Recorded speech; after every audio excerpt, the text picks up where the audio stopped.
1 अप्रैल का दिन आम आदमी पार्टी के लिए हर तरफ से मुश्किल लेकर आया। एक तरफ आम आदमी पार्टी के मुखिया अरविंद केजरीवाल जेल चले गए, तो वहीं कथित शराब घोटाले में दो नए नाम आतिशी और सौरभ भारद्वाज का आ जाने से अटकलें भी शुरू होने लगी हैं। रात होते होते दिल्ली की राजनीति का जो तस्वीर देखने को मिली, उससे साफ लग रहा है कि आम आदमी पार्टी की मुश्किलें लगातार बढ़ने लगी हैं। सबसे पहले इन महाशय का परिचय आपको करा दें। पिछले बार के कार्यकाल में आयानगर वार्ड से कांग्रेस के निगम पार्षद वेदपाल वर्तमान निगम के चुनाव में आयानगर वार्ड सीट पर महिला के लिए आरक्षण हो गया, लिहाजा अब वर्तमान में वेदपाल की पत्नी आयानगर से निगम पार्षद हैं। वेदपाल कांग्रेस पार्टी के नेता हैं। जिस समय कांग्रेस पार्टी को वोट हर तरफ लगातार कम हो रहा था, उसके विधायक या पार्षद जितना मुश्किल थे, उससे वेदपाल आयानगर वार्ड में एक तरफ से लगातार 2 बार निगम पार्षद का सीट पर अपने घर लेकर आए। अब इस कार्यक्रम के बारे में आपको बता दें, तस्वीरें देखकर आप समझ रहे होंगे, बिल्कुल वैसा है। यह बीजेपी द्वारा आयोजित घिटोनी इलाके में एक जनसभा को आयोजित किया गया, जिसमें दक्षिणी दिल्ली से बीजेपी के उम्मीदवार रामवीर सिंह बिधूड़ी क्षेत्र में आए और क्षेत्रवासियों से वोट की अपील कर रहे हैं। हैरानी की बात तब आई कि वार्ड के निगम पार्षद वेदपाल इस क्षेत्र में कांग्रेस के शायद सबसे लोकप्रिय नेता हैं और वेदपाल को भारतीय जनता पार्टी के मंच पर सम्मानित करने के लिए बुलाया गया। राजनीति का रंग कैसा होता है, आप इससे अंदाजा लगा सकते हैं। जनसभा का यह कार्यक्रम भारतीय जनता पार्टी द्वारा आयोजित किया गया था, लेकिन इस कार्यक्रम में जो सबसे पहले प्रवक्ता थे वो कांग्रेस पार्टी के पार्षद थे। एक तरफ दिल्ली लोकसभा चुनाव में कांग्रेस पार्टी और आम आदमी पार्टी का अलायंस है। इस दौरान कांग्रेस पार्टी का पार्षद या यूं कहें पार्षद प्रतिनिधि भारतीय जनता पार्टी के साथ मंच साझा कर रहे हैं और उसके अलावा भारतीय जनता पार्टी के उम्मीदवार जो इस महिमा मंडल का किया गया चौक पर है, उसमें चौंकाने वाली तस्वीर है। जिस तरह से कांग्रेस नेता खुलकर अब भारतीय जनता पार्टी के साथ मंच साझा करें, इससे साफ देखने को मिल रहा है कि अंदर खाने में कांग्रेसी कार्यकर्ताओं के विरोध की अफवाह तो चल रही है, लेकिन अब कांग्रेस के नेता आम आदमी पार्टी के खिलाफ और बीजेपी के पक्ष में खुलकर आने लगे हैं। राजनीति के इस रंग के बारे में हमने दोनों ही नेता की बात करने की कोशिश करी, तो कांग्रेसी नेता तो साफ साफ कैमरे पे बाइट देने से इनकार कर दिए। वहीं भाजपा पे उम्मीदवार से जब हमने यह सवाल पूछा तो उन्होंने जवाब में पूरे मामले को ही घुमा दिया। बहरहाल मंच से दोनों ही नेताओं ने एक दूसरे का नाम लिया। कांग्रेस नेता ने जिस तरह से बीजेपी उम्मीदवार का महिमा मंडल किया, उससे साफ ये कहा जा सकता है कि 1 अप्रैल जिस अप्रैल फूल के तौर पर मनाया जाता है, इन नेताओं ने मिलकर आम आदमी पार्टी का अप्रैल फूल बना दिया है। तस्वीरें हम आपको दिखा रहे हैं किस तरीके से पूरा कार्यक्रम जो है घिटोनी में आयोजित किया गया, जिसमें देखिए तमाम जो लोग हैं वो पहुंचे हैं। बहरहाल अब देखना होगा कि चुनाव होगा तो उसमें क्या नतीजे निकलेंगे। आयनगर वार्ड चारों वार्डों में छतरपुर विधान मतों से जिताकर भेजेंगे। काम की बात करना अच्छा नहीं लगेगा, शोभा नहीं देगा।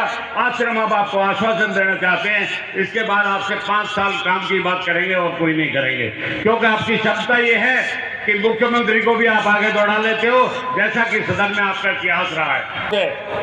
सुधारने में काम करें। मेरे आपसे निवेदन है, ज्यादा ना बोलते हुए मैं यहाँ पर बैठे हुए हैं। ये गांव एक मुश्त, क्या आप 1 बार आओ या 4 बार आओ या मत आओ, ये गांव अपने आप में आपकी पूरी मदद करेगा। और भारत माता की, भारत माता की, भारतीय जनता पार्टी, भारतीय जनता पार्टी।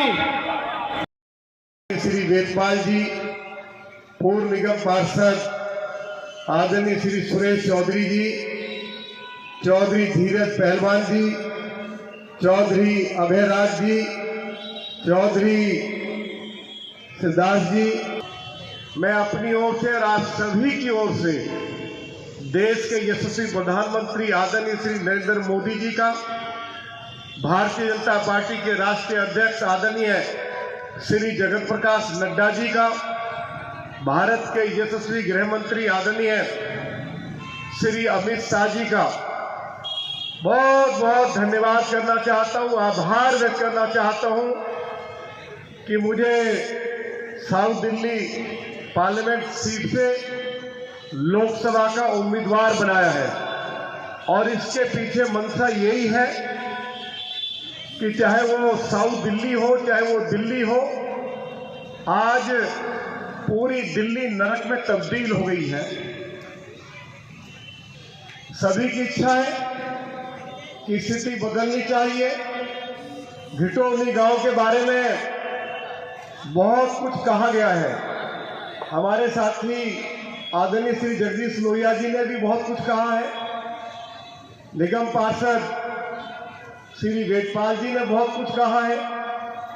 आज क्योंकि मैं अपने आप को घिटौनी गांव तक ही सीमित रखूंगा, श्री नरेंद्र मोदी जी की सरकार की जो उपलब्धियां उसके बारे में आप सभी को मालूम है। अरविंद केजरीवाल की सरकार हर मोर्चे पर विफल रही है, अनेक भ्रष्टाचार के आरोपों में घिरी हुई है, उसकी पूरी जानकारी आपको है। लेकिन घिटौनी गांव के बारे में जो मुझे जानकारी दी गई है, ये जानकारी भी दी गई है कि गांव अर्बनाइज हो गया, उसके बावजूद एसडीएम कोर्ट में 81A के तहत मुकदमे चल रहे हैं।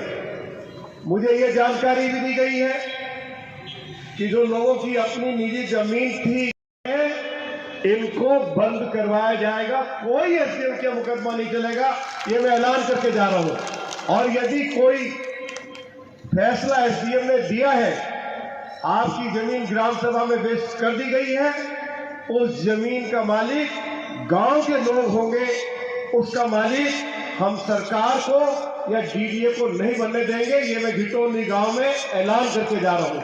दूसरी जानकारी जो मुझे दी गई है, इस अस्पताल के लिए कोई जमीन आरक्षित की गई, हॉस्पिटल बना नहीं। ये जानकारी भी दी गई है कि गांव में अभी 100 एकड़ जमीन सीपीडब्ल्यूडी की खाली पड़ी है, 100 बीघा जमीन डीडीए की खाली पड़ी है। गांव के लोगों की शिकायत है कि हॉस्पिटल भी बनाए जाए। गांव के लोगों की ये मांग भी है कोई अच्छा स्टेडियम बनाया जाए, खेल का मैदान बनाए। केजरीवाल ने विधानसभा के अंदर कहा, आज ये रिकॉर्ड पर है, उनका भाषण भी रिकॉर्ड पर है और मेरा भाषण भी रिकॉर्ड पर है। तो अरविंद केजरीवाल ने कहा कि ये वर्ल्ड क्लास एक्साइज पॉलिसी है। इस नई शराब नीति के लागू हो जाने से दिल्ली में युवाओं को, महिलाओं को आसानी से शराब सुलभ हो सकेगी। दूसरी बात उन्होंने कही कि हम शराब बेचने का समय जो रात को 10 बजे तक था उसको प्रातः 3 बजे तक कर रहे हैं। और उन्होंने तीसरी बात ये भी कही कि हम दिल्ली के लोगों को शराब पीने के तरीके भी सिखलाएंगे। और उन्होंने चौथी बात ये कही कि इस नई शराब नीति से दिल्ली सरकार की आय बढ़ जाएगी। और पांचवी बात उन्होंने कही कि हम गांवों में, अनऑथराइज कॉलोनीज में, रिहायशी क्षेत्रों में शराब के ठेके खोलेंगे। जब मुझे बोलने का अवसर मिला तो मैंने अरविंद केजरीवाल की आंख में आंख डालकर कहा कि अरविंद केजरीवाल, आप जो नई शराब नीति लाए हो, आप रिहायशी क्षेत्रों में, गांवों की गलियों में शराब के ठेके खोलकर हमारे युवाओं को बर्बाद करना चाहते हो। आप दिल्ली को शराब की नगरी बनाना चाहते हो। मैं इस सदन के अंदर भगवान राम की सौगंध खाता हूं कि मैं रिहायशी क्षेत्रों में, गांवों में आपको नए शराब के ठेके खोलने की अनुमति नहीं दूंगा। यदि मैं विफल हो गया तो मैं इस हाउस की मेंबरी छोड़कर, लीडर अपोजिशन का पद छोड़कर मैं अपने घर चला जाऊंगा। आपने दिल्ली के शराब के ठेकेदारों से, जिनको शराब बेचने के नाम पर 2% कमीशन मिलता था, कमीशन 12% कर दिया। दिल्ली के अंदर 20,000 करोड़ रुपए की शराब बेची जाती है, सीधा आपने 2,000 करोड़ रुपया शराब के ठेकेदारों की जेब में डाल दिया। 376 शराब के ठेके गांवों में खोल दिए गए, उनसे सैकड़ों करोड़ रुपया लिया। मैंने कहा था कि इस नीति को वापस ले लो, नहीं तो एक दिन ये शराब नीति आपको वापस भी लेनी पड़ेगी। और अगर आपने वापस नहीं ली तो आपको जेल जाना पड़ेगा। अरविंद केजरीवाल ने मेरी बात को स्वीकार नहीं किया। उनके पहले former deputy chief minister jail गए, उनका एमपी जेल गया। और आज अरविंद केजरीवाल आज इस बात को याद कर रहा होगा कि मैंने यदि दिल्ली विधानसभा में लीडर अपोजिशन का आग्रह या उसकी सलाह मानी होती तो आज उनको तिहाड़ जेल में उनको बंद नहीं होना पड़ता। उनको आज वो दिन जरूर याद आ रहा होगा। हमने समय समय पर अनेक मुद्दे उठाए हैं, चाहे वो देखिए, बात यह है, घिटौनी गांव के लोगों ने जिन समस्याओं के बारे में मुझे जानकारी दी है, चुनाव जीतने के बाद इन समस्याओं का समाधान किया जाएगा। बहुत ही खेद की बात है कि अरविंद केजरीवाल की सरकार पिछले 9 सालों में घिटौनी गांव में पीने का पानी नहीं दे पाई, कोई नया हॉस्पिटल नहीं खोला, कॉलेज खोलने की बात कही गई थी, कोई कॉलेज नहीं खोला गया, बच्चों के लिए खेल का मैदान नहीं है, कोई स्टेडियम नहीं है, और कोई गांव में पार्क नहीं है। तो ये सारी जानकारी मुझे दी है। मुझे ये जानकारी भी दी है कि एसडीएम 81A के तहत नोटिस देकर गांव के लोगों को अनेक तरह की मुश्किलों में डालने का प्रयास करता है। मैं गांव के लोगों को पूरी तरह से इस मुश्किल से बाहर निकालूंगा। जो नोटिस भेजे गए हैं, मैं दिल्ली के ऑनरेबल एलजी से बात करके इनको विड्रॉ करवाऊंगा, और यदि 81A के तहत कोई निजी ज़मीन, खेती बाड़ी की ज़मीन यदि ग्राम सभा में वेस्ट कर दी गई है तो उसका मालिक गांव का व्यक्ति होगा, सरकार नहीं होगी। ये व्यवस्था भी हम करेंगे। तो जो आज मैंने गांव के लोगों से कमिटमेंट की है, हम उसको पूरा करेंगे। गांव की एक्सटेंडेड आबादी नियमित हो। ग्राम सभा की जितनी भी ज़मीन शहरीकृत गांवों में है, उस ज़मीन का इस्तेमाल गांव के लोगों को नागरिक सुविधाएं उपलब्ध कराने के लिए हो।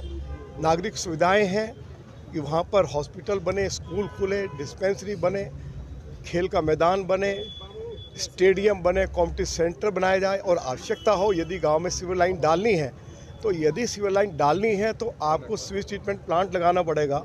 यदि ग्राम सभा की ज़मीन ही नहीं होगी तो फिर सीवेज ट्रीटमेंट प्लांट कैसे बनाया जाएगा? वाटर ट्रीटमेंट प्लांट बनाने के लिए ज़मीन की आवश्यकता होती है। तो इसलिए अब हम, चाहे वो दिल्ली सरकार हो, चाहे वो डीडीए हो, ग्राम सभा की 1 इंच ज़मीन किसी को देने वाले नहीं है। गांव सभा की 1-1 इंच ज़मीन गांव के इस्तेमाल में आएगी। गांव के लोगों को नागरिक सुविधाएं उपलब्ध कराने के लिए वह ज़मीन काम में आएगी।